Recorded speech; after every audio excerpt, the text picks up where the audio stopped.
Happy Monday, you guys.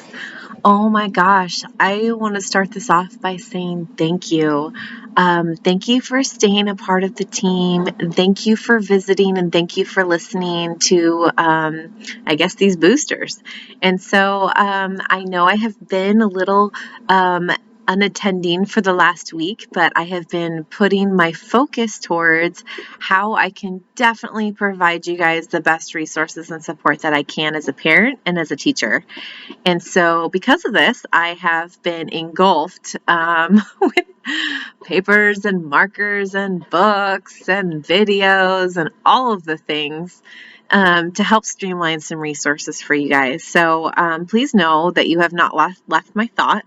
I have just been a little distant in the social world. So, with that, your data has also shown me, which I am grateful a million times over for, that short and sweet is the best. And totally, absolutely understand that because, quite frankly, we're busy and we're dealing with a new sense of overwhelm. And so I have been listening, I have been attending, I have been present, I have just been quiet. So, with that, I kind of want to ask you, of course, to take your deep breath and just go, okay, I'm going to be okay, and give yourself some affirmation. And so this morning, I told Bella that I needed to say some affirmations with her, and we shared that moment because I felt the tightness in my chest. I felt the overwhelm and the sweat.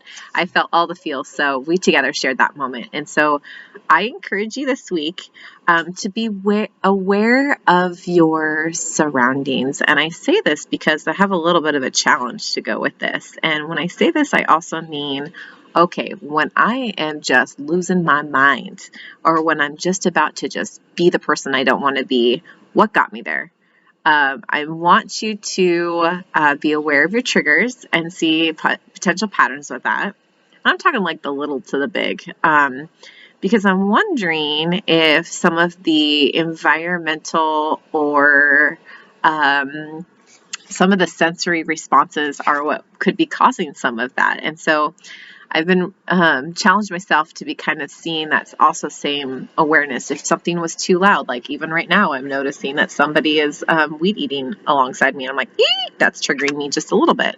So it's kind of closing my window of tolerance. And so in essence, I want you to be aware of even your own kids is when their lids are flipped and when they're being wacky, what maybe got them there. And sometimes we're like, I have no idea, but I want you to start seeing, or I want you to analyze, I want you to think about, I want you to observe if any of those responses could have been because of something that was happening around them with sound, something that they were feeling, with their touch, was like, what of the five senses? Was it something they saw? Was it something, have they had their face on the screen too long and they need an eye break? Like, do they need to move a little bit? Do they feel like they're kind of just like confined? Like, do a little squiggle for half a second and see what that does. I just want to challenge you this week to kind of see things a little differently, or see that maybe the causal factors of maybe some of our own windows of tolerance kind of closing, as well as our kiddos. So I'm going to check in on Thursday, Thankful Thursday, and I am going to ask you to share out some of the things you noticed. So with that, I'm also going to provide you some tools for how you can set up for a successful environment and a sensory-friendly kind of response to our own behaviors as well as each other's behaviors. So that's this week's challenge. I don't have any paperwork thing for you. I just want this to be a short little mind shift and a perspective development. And so I wish you the best this week. You'll be on my mind and I'm going to be more present in our conversations. I might provide our challenge extension because I did not put through for our drawing for last week. So be on the lookout for something creative coming your way. All right. Love you guys and I wish you the best.